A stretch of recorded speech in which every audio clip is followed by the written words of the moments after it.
Elizabeth, Elizabeth.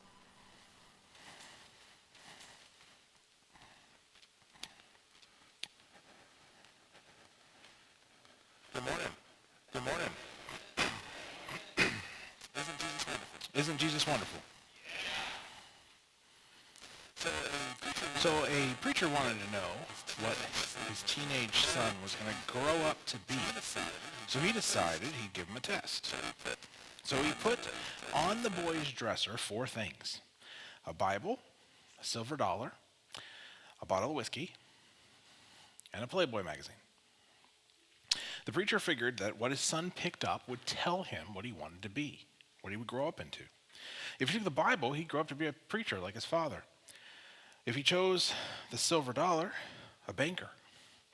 If he chose the whiskey, he'd be a useless alcoholic. If it was the Playboy, his son would be a womanizer. So the pastor hid in his son's closet, waited for him to come home. And he watched as the son stopped and looked at the four things on the dresser, and he picked them all up and walked out of his room. And the preacher thought, oh no, my son wants to run for Congress. So this morning, shift gears a little bit as we build towards Easter next week. As we look at Revelation, what we see is God judging humanity for sin and hubris, as even the Old Testament prophets told us we would see. But God is also judging the creation and these gods that have been set up against him. But this isn't as weird as it sounds, since this is something he's been doing throughout Scripture, as I've pointed out before. These gods have set themselves up. They've led mankind astray. God holds us accountable for our decisions. Did you know that? We pay the price for our decisions. But he also holds accountability for those who manipulate or lie or corrupt us to where we'll make those decisions.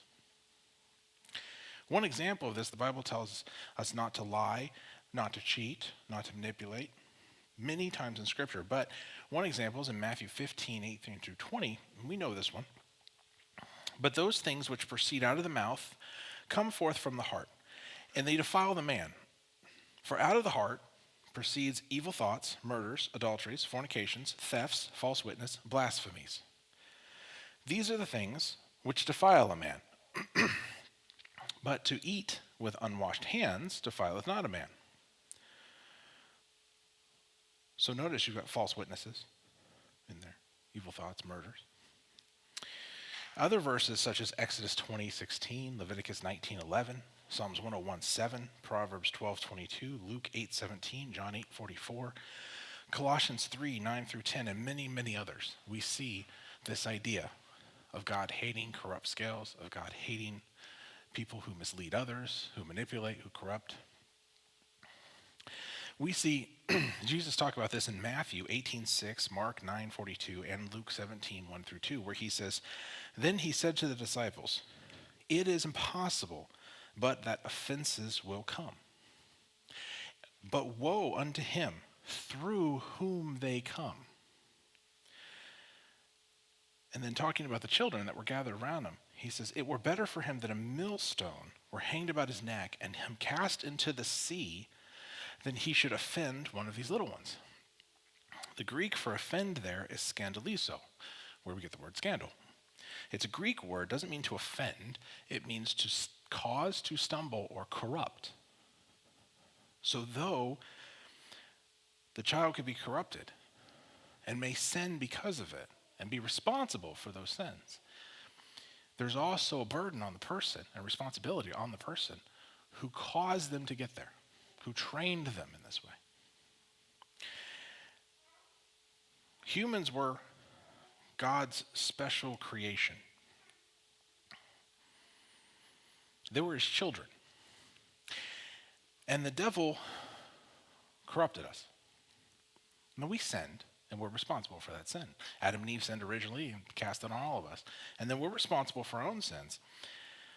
But the devil did this.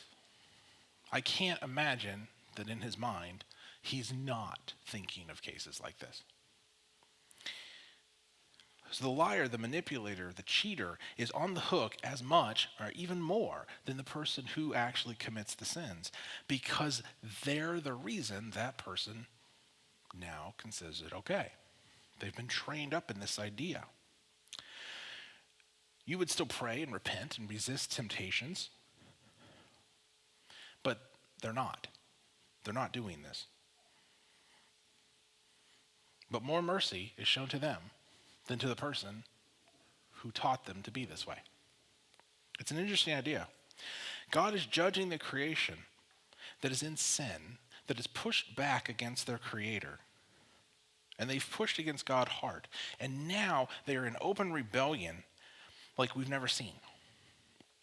So everything you see, it will get worse. At this point in time, it will be worse. There is no moral compass anymore. During that second 3.5 years, all bets are off. And things that you've never seen will be happening. They are corrupted, and God's judging them and the world and the economy and nature. But he's judging all the things that have become gods and all the entities that have helped corrupt mankind at the same time. These fallen have corrupted them, and they rejected the sacrifice that the Godhead made on behalf of humans.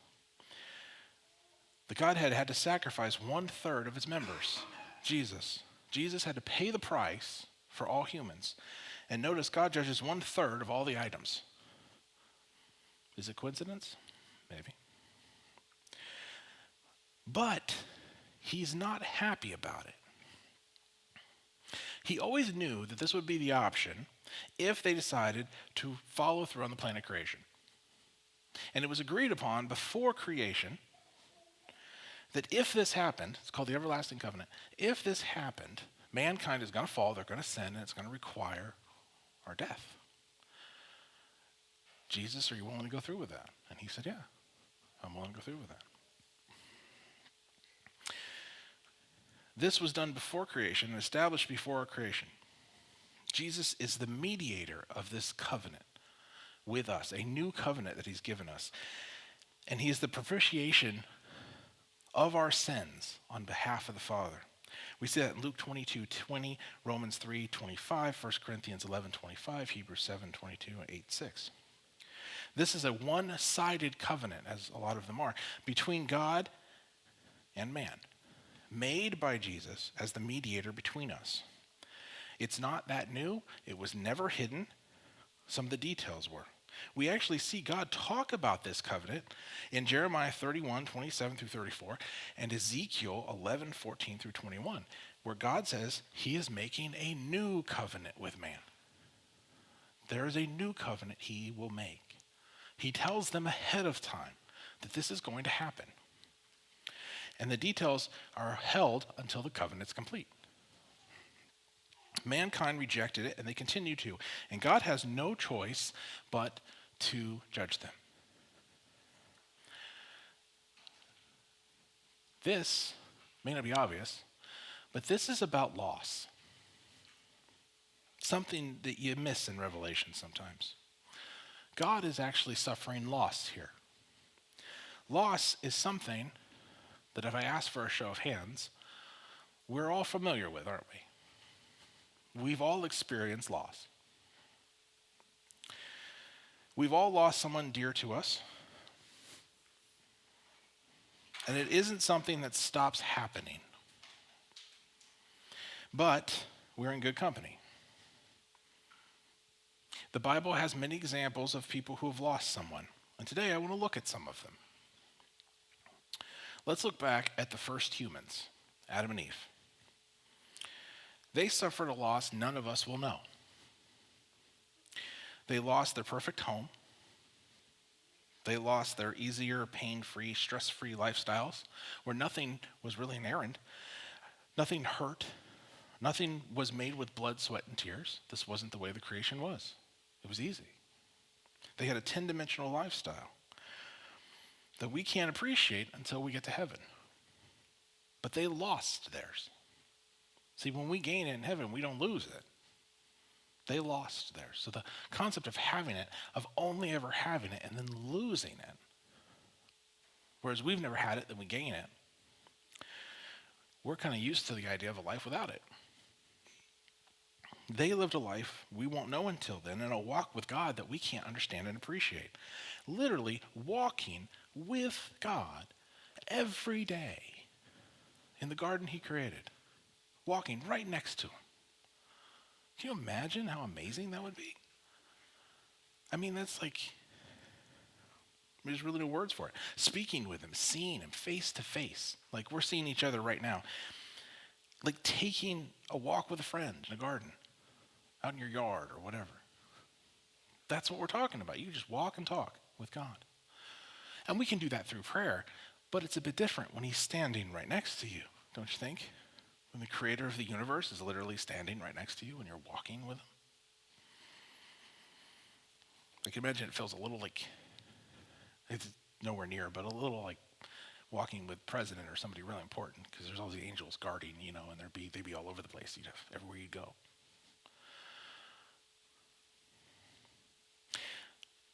It's the creator of the very reality we enjoy on an earth we'll never see.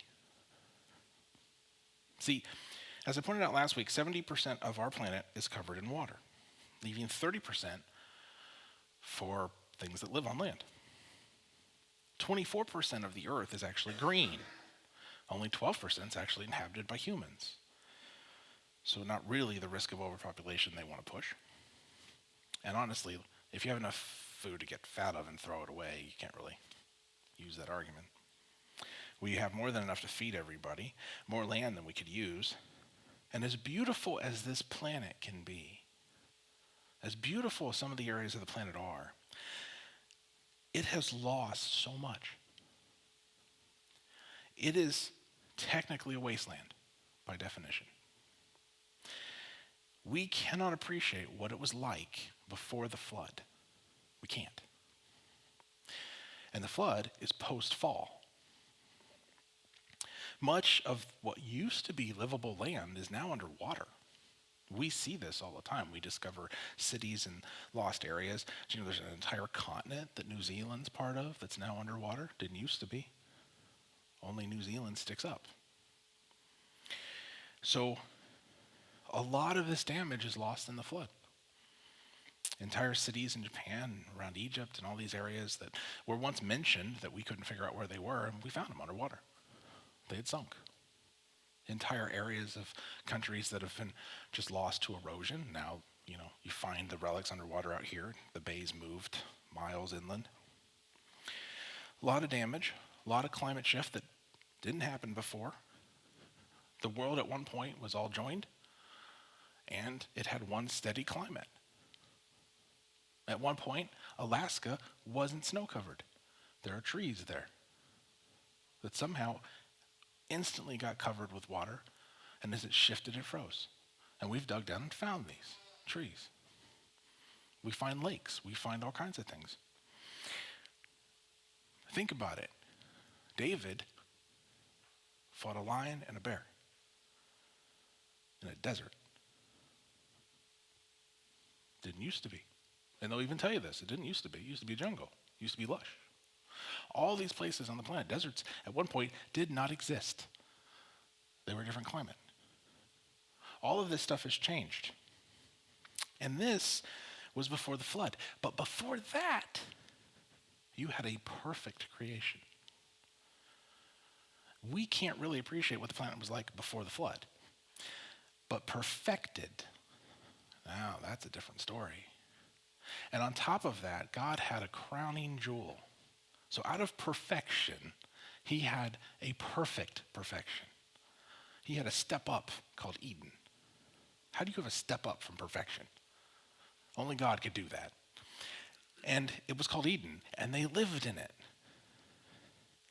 So what they lost, we can't appreciate.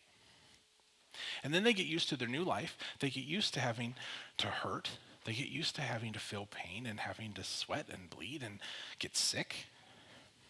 But they have children, which is the whole point. They were supposed to populate the planet, right? They have 2 boys, several sisters. And what happens to the boys? You lose one. Anybody who lost a child ever can appreciate that. It would be very hard. How about when you're like the only people on the planet? And you lose the son that's supposed to take on this role. And we're going to dig into that a little more next week, but he's supposed to take this role. And he's gone. And the other son, who killed him, runs off with his wife. You've officially lost both kids, one to murder, one to sin. How would you feel? Or Abraham, for that matter. You know, Abraham was called to leave his home, his family, and his way of life. Abraham was not a follower of God, ladies and gentlemen. He did not start out this way. God called him. God picked him out of his Amorite tribe in Ur. And to give you some understanding, we've talked about it before, but he's part of an Amorite tribe, and the Amorites believed that the afterlife was a horrible, dry, desolate place, very gray, just sand and dirt, rocks. That was it. And so when you died, that's where you went. Everybody. Okay. Once a month, on the new moon, they would return. They'd come back to visit. It was the only time they got fed, because apparently you still have to eat in the afterworld. That's what they thought. And so you would have to prepare a meal for your dead relatives so that they could eat.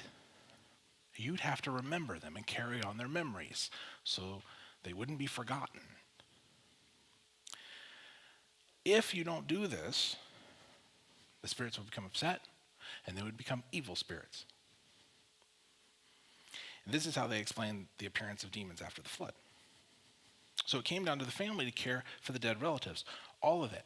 But what this meant was you never moved. You couldn't move because they would come to their home to eat.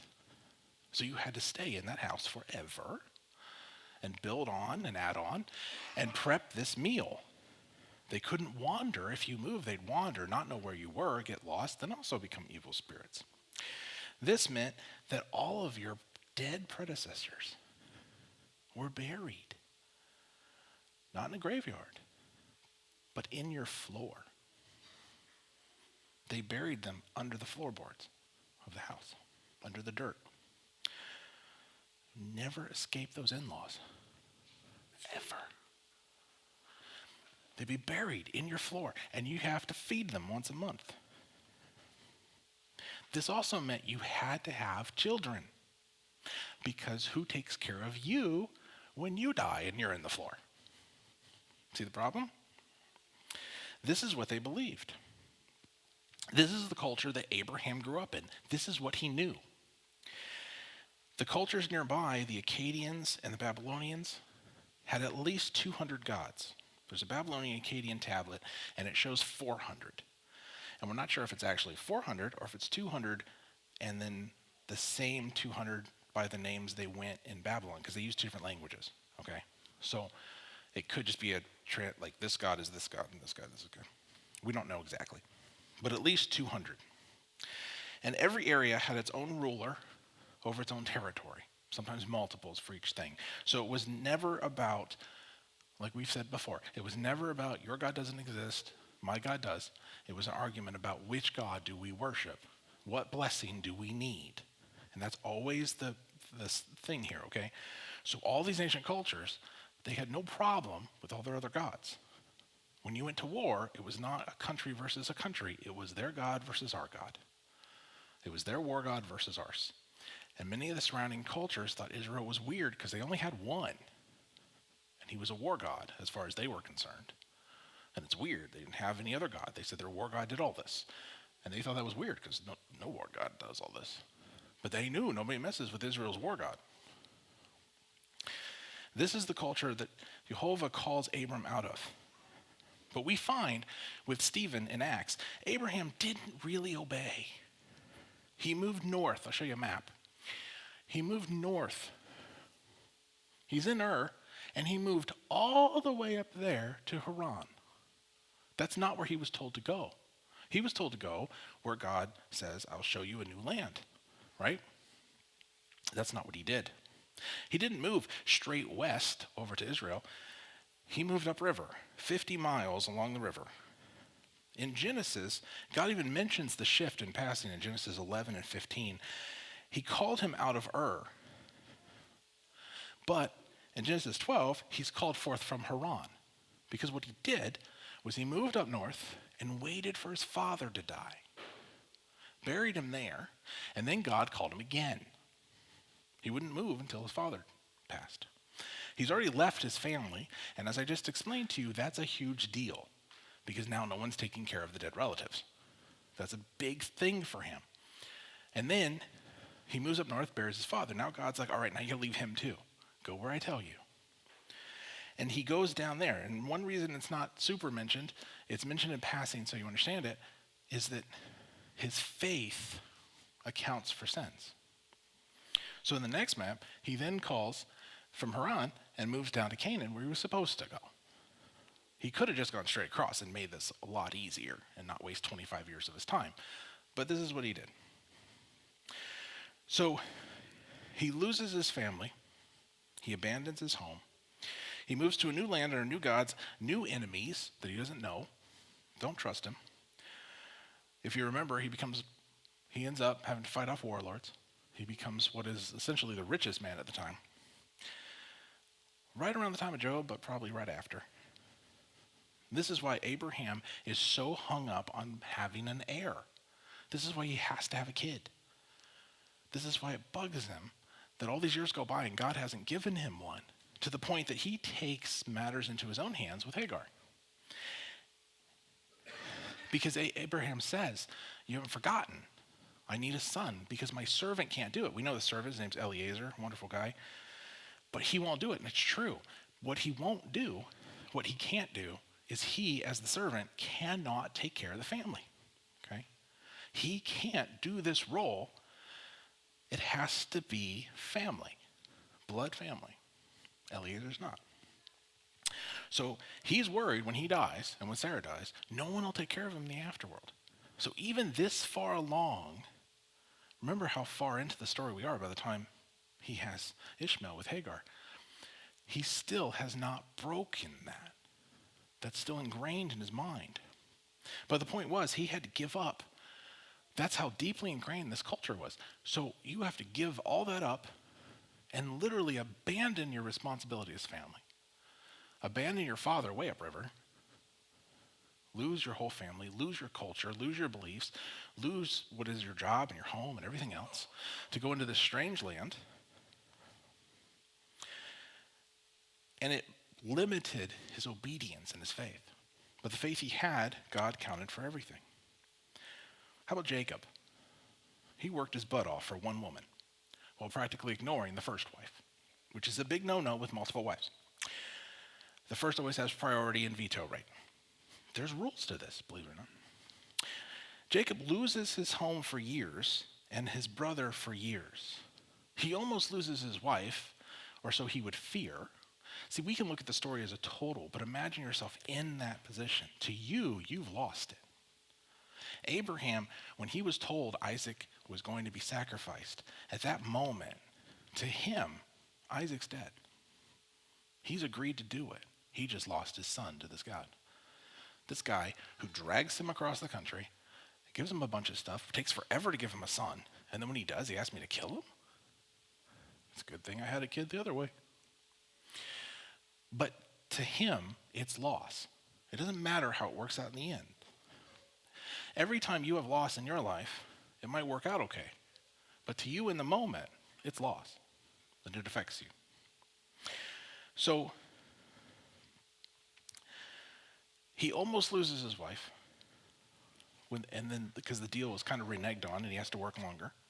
Then he has 11 sons that he really doesn't even care about, as we see. And there's a lot of infighting, a lot of jealousy, especially once the one from his favorite wife is born, Joseph.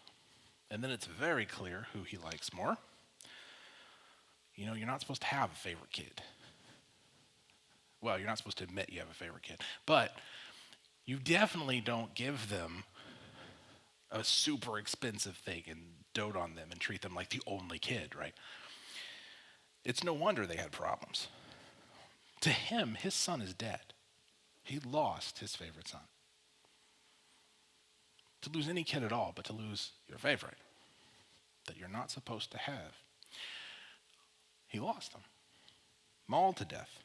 He lives with the devastation of a dead son all that time. In spite of the fact that Joseph is alive and well, he doesn't know that, right? He gets Benjamin later, and you can see the effects that first one had on him because he wouldn't let Benjamin leave his sight. He was with him all the time. Why? Because your brother, who I love more than you, but you're still important to me, I lost him. You're not allowed to go anywhere. I won't let it happen again. You're the only kid I got from your mom. What about my brothers? Who? Oh, yeah, that man. His older brothers lost Joseph. They lost a brother. And you see, by the time they reunite, the guilt that the brothers have lived with, if you pay close attention. They feel guilty. They feel guilty, if for nothing else, what they put their father through and not being able to tell him the truth and make it better. Joseph is alive and well, but none of them knew it. The dad had no hope that his son was alive in a foreign country, as the brothers could have still had. He might have been alive, he might not have been. They can hope that he still is. The father doesn't have this. There's no hope that he might just show up one day, that he could just be lost. Joseph lost while he was there. It wasn't his fault that his brothers were so jealous and tried to kill him. It wasn't his fault that Potiphar's wife couldn't keep her hands to herself. He lost his position, got put in jail. He lost his family. He almost lost his life twice, lost all of his possessions. And while in jail, it looked like he lost his entire future. He trusted God. How about Ruth? She lost her husband, her brother-in-law, her father-in-law, had no heir, had to leave her home. She lost her inheritance, her religion, her family, her friends, everything. She had to move in with people who hated her people, with a God that probably hates her, because it's the God of those people. She had no rights, no ability to join the nation whatsoever and gain rights. She couldn't just learn English from Bill Murray and Harold Ramis and take a citizenship test. Not to mention, Naomi also lost her home, her rights, her links when her husband decided to move out because of the famine. She lost her husband, both children, one daughter-in-law who moved back. Job, who's older than Abraham, literally lost everything except for the friends he should have, because the devil was bored. God knew Job would prove him wrong. He knew that this is for his best. Job lost his kids and his home, his wealth.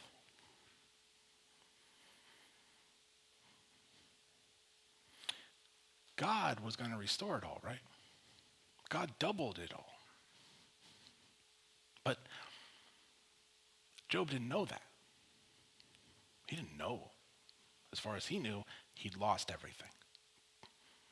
And he refused to recant. We can keep going. Moses, or David, or Elijah, or Paul, Michal, the wife of David, Bathsheba, Jeremiah, Peter, Hagar, Esther, Mary, Hannah, Tamar, on and on and on. We can find people who lost in the Bible. It is part of the human condition. We will lose, especially people we love. We will lose. Many people in the Bible, we look at their lives and we don't always look at what they had to go through. Paul's easy. We look at him because it's all listed, but we kind of forget all the other people and the stuff that they had to go through to get to that end.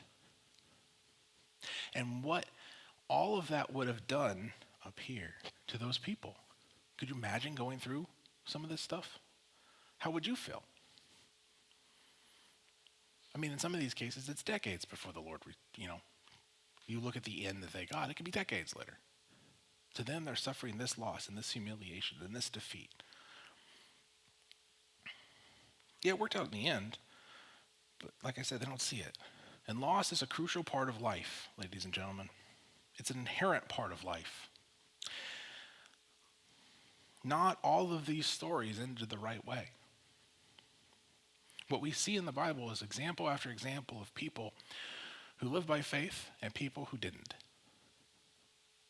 But they all went through much of the same stuff in their own way. It's just that those who lived by faith got to see a reward, a restoration in some way. God worked it. And there's those who didn't, and they didn't have such a happy ending. Many of those people got back what they lost. Sometimes it was better, sometimes it was just what they lost. Some just never made it far enough to see that. It's all in how you handle the situation, right? It isn't what life throws at us, but how we respond that matters. You've heard that before. Judas, you don't really think of him. He's a bad guy. He lost. He lost his dreams and hopes for the Messiah. He thought the Messiah would do XYZ, just like all the other Jews. They expected the Messiah would come and defeat all their enemies and put them up on this pedestal and make Israel king of the world. And that's what they expected. But Jesus didn't do that, did he? So there's disappointment. Judas took his disappointment a little far. They thought the Romans would be taken out. And they didn't notice that there's two events with the Messiah. Now they do. Now they see that. It's interesting. Now they see that there's clearly two events, but they see two different Messiahs. And they see the first one had to be here before 70 AD, probably left before 40 AD. They know he was killed. And that there will be a second one that shows up later instead of the same guy twice. But they won't admit it's Jesus, even though they know it fits every prophecy. But he's hopeless, and the Messiah had done the opposite of what he hoped. He lost faith, and then he became a tool of Satan. He's kind of an extreme example of how you could handle things and disappointment in your life. And he ends up losing his own life and his future in heaven because he couldn't get over the loss. And his loss, you'd argue, wasn't as severe as everybody else's. But when your entire existence hangs on this guy that's going to show up. But even more than all these, there's God. And he's lost the most. And we don't think about it because he's God. He has everything. Well, we have this odd tendency, I don't know if you've ever seen this, we have this odd tendency as people to see ourselves as victims. Have you ever seen this? Have you ever done this? We tend to see ourselves as the victims. It's our default. Some people make it their lot in life. They're always the victim. Narcissistic behavior. No matter what they do, it's not their fault. Everything that goes bad is always somebody else's problem, never their decision. God has the ability to alter everything in your life, doesn't he? He can alter all of reality. So how does he lose? See? He sits up there, comfortable, rich, set up, away from everything. We don't think of him as suffering. We don't think of him as someone who loses. But we forget how much it's cost him to have this world. He created angels and gave them free will. One of them decided to rebel, take some others with him. And this has happened again and again. And what are you left with? A bunch of fallen that decide that they're better than you, that you created, that have now led your creation astray, that have taken your perfect creation and essentially stolen it from you because they tried to get them to play the same game. Join with us, basically. He knew ahead of time that if he gave us free will, this is what we would choose. But then again, a follower without free will is just a slave, right? Not really a follower if you have to force him to do everything, right? That's a slave. Love forced means nothing.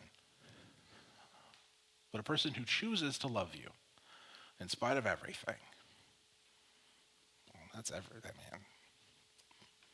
What more could you ask for? I often wonder why my wife ever chose me. But I am super happy she did. And that she still does. I don't know what I'd do without her. So God creates us knowing that evil was already brewing in the heart of his other creation. Knowing that the evil brewing in their hearts would affect his new creation. Knowing that he's going to lose his new creation too. And not only that, but the only way to make up for it is to lose his son. The only way to fix it is as he watches over and over and over again another of his beloved creation go to hell. The only way to fix it is to lose his son. It doesn't matter that he gets him back. He has to lose him. 99% of his creation could end up in hell. Depends on what the actual numbers run out to be. And he has to sit and watch every single time. We don't think about it. We don't like to think of our relatives or people we love dying and going to hell, do we? There's a tendency to venerate those who die. That also goes back to the Amorites.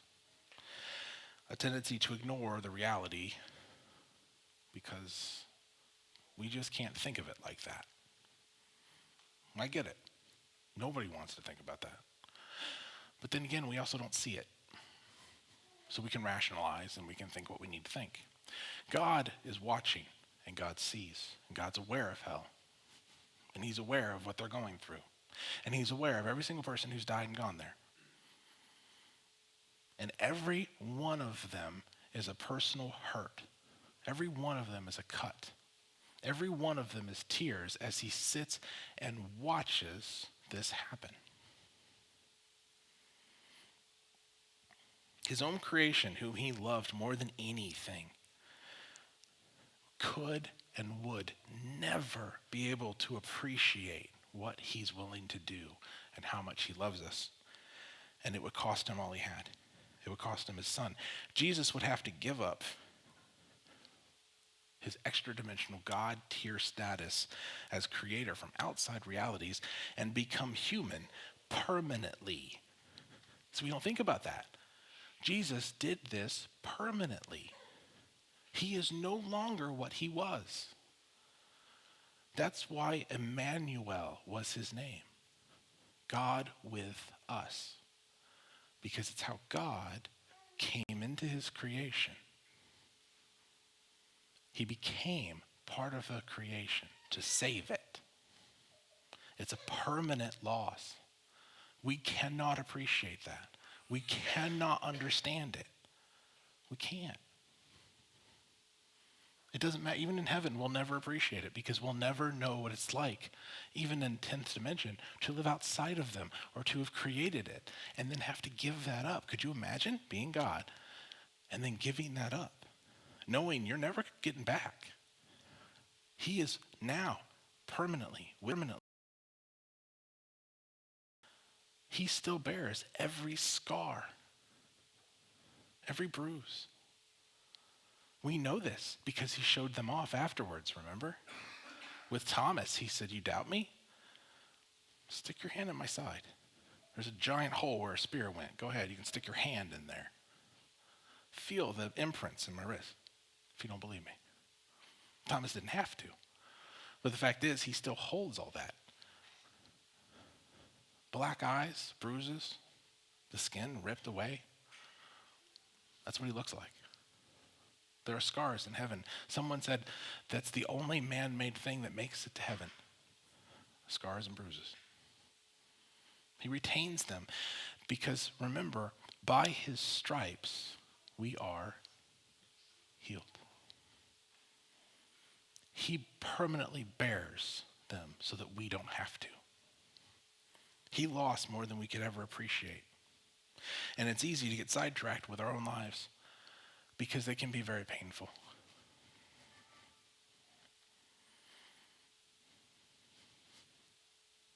Jesus agreed to this. Walking in the garden, visiting Abraham, the voice in the bush, the angel of the Lord before Gideon, before Manoah, before Joshua. Jesus is God's acute presence here within sinful humanity prior to his birth. He walked with us then. He suffered as we did. He was tempted in the same ways. He was beaten. He was mocked. He was mistreated, judged, hated, and killed. Murdered. But God brought this up. He talked to his own people and said, "You murder my prophets between the altar and the door." God lost his son to sin that wasn't even his, he lost. The sin was ours, and a debt that we could never pay. And he took it on and paid the debt for us. We deserve to pay it. We deserve to die. We deserve those stripes. We deserve hell. We deserve the judgment. And he took it. I know we've heard all this before, but this is the time of year that we're celebrating his resurrection next week. Resurrection from what? From his death. You can't resurrect somebody who never died. We tend to gloss over that one and just look right at the resurrection, because the resurrection is the whole reason we're Christians. Paul tells you without the resurrection, none of this matters. He spares us that judgment. And the blood that he shed removes the sin on your account and on mine forever. Our names are written in the Lamb's book of life. And when we arrive in heaven, if our name's there, our accounts are wiped. We don't deserve that kind of love, guys. We never can. He lost more than all of us. God suffered, and he still suffers. He mourns. Remember, he knows every tear you've ever shed. He's heard every prayer you've ever uttered. We just saw that a couple weeks ago. He's got them in a censer. All the prayers of all the saints are all held for him. He's well aware of every word you've ever said. You can't be judged on things he doesn't know about. And he can't forgive things he didn't record. He knows every single hurt and every single pain.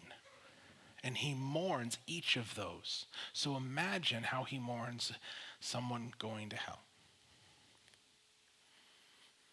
And now, in this moment in Revelation, what we're watching is him judging them for their resistance. And they all get to go there. And if you don't think that breaks his heart, you don't know God.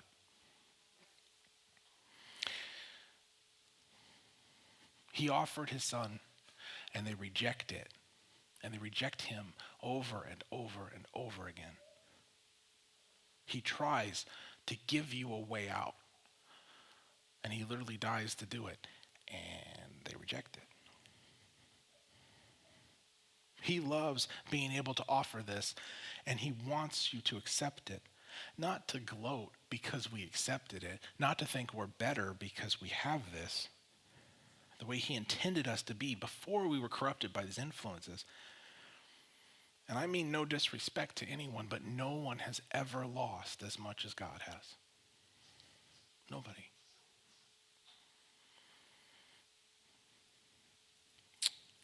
And here in Revelation, he mourns us. He mourns our losses. He cries with us. He rejoices with us. He loves us so much, and yet these people reject him and they leave him. They kill his people and rejoice about it. So as I close, in closing, let me ask you this. Now, you don't have to raise your hand. But how many people have ever suffered loss? Small loss? Big loss? Loss so great that you would rather have died. Loss you couldn't see a way out of. Loss that made you not understand how you'd survive another day. How could God have let that happen? Have you ever asked yourself that? Honestly? How could God let that happen to me? God could have saved them. God could have healed her. God could have fixed the marriage. God could have moved that mountain. God could have made them hire me. Yeah.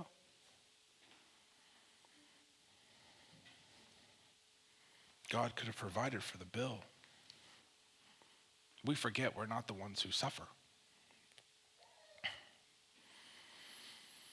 We're not the only ones who suffer. There is a cause and effect to our suffering. What sadness and disappointment to us, God will use to bring about his will in us. God didn't take our relatives.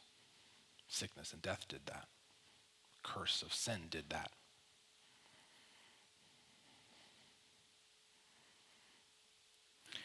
God didn't split the marriage. Lust did that. Deceit, selfishness, unforgiveness did that.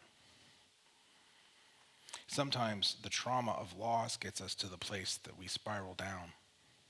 We start to expect the bad, and we completely ignore all the good. We only see that we don't deserve good things. You ever know anybody like that? You ever been there? You start to think you don't deserve the good. So much bad has happened to you. We don't deserve happiness. We don't deserve love. We deserve the bad. We deserve the loss. We deserve the hurt. We don't deserve heaven for sure. We don't deserve God's forgiveness. I know people like this right now.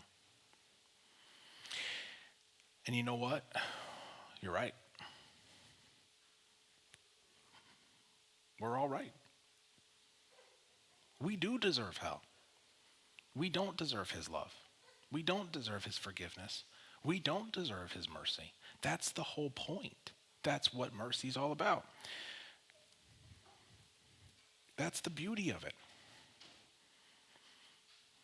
Instead of thinking so highly of ourselves as God's children, we need to remember our true place in this relationship. It's one where we owe more than we could ever repay. We owe him more than our lives, guys. We owe him everything. He just asked that we respect him and we love him. And because we love him, we follow his commandments. This week is the week that we're remembering his death on our behalf. Let's keep a somber reminder that none of us deserve it. No one deserves it. And we're no better than other people because we accept it. They all deserve it as much as we ever will or have. And if we take this seriously, we need to step out and we need to spread that reality to those around us. We need to share the love of salvation with those we claim to love.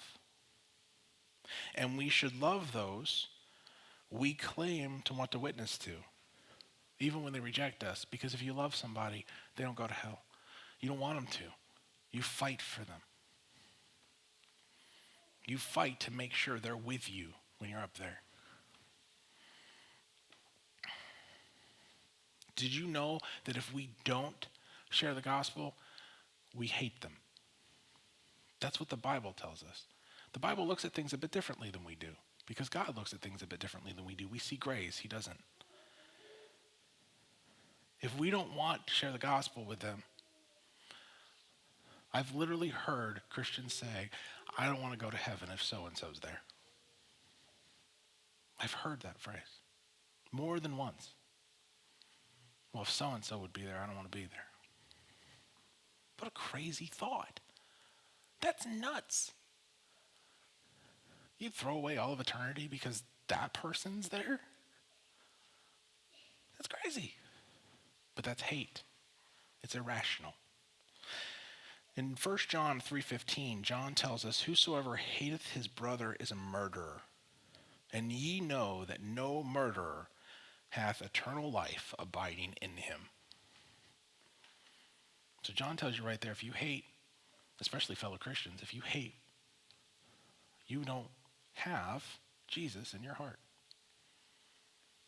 If you hate them, you won't seek their best. If you hate them, you don't want to see them in heaven. And that is a murderer. Because remember, actual death is separation from God and hell. Christ means unity.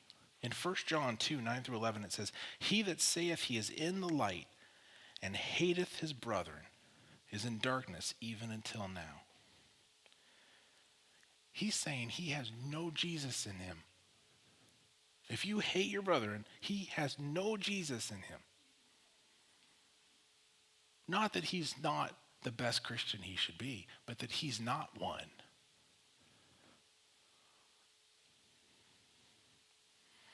We are not in darkness when we're saved. We were pulled out of it. And we're to be known by our love for the Christians especially. Jesus loved the whole world so much he died for all of us. And if we love him, we will work to give him what he wants. Of all the married people in here,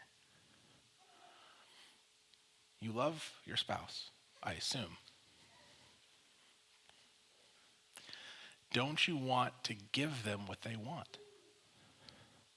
When you love somebody, don't you want to give them what they want?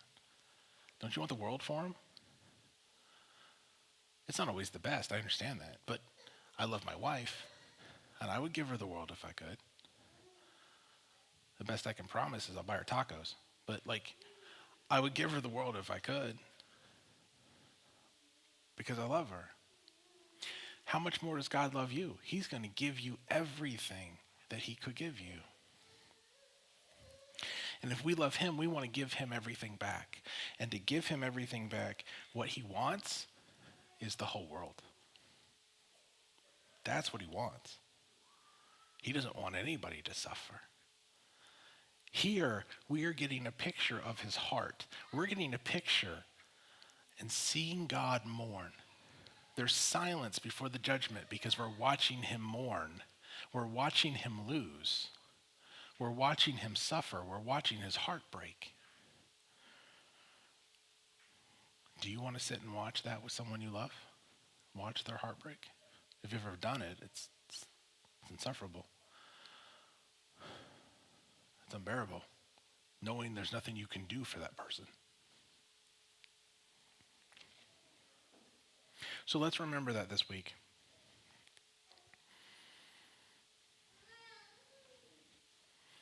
Let's stand and pray.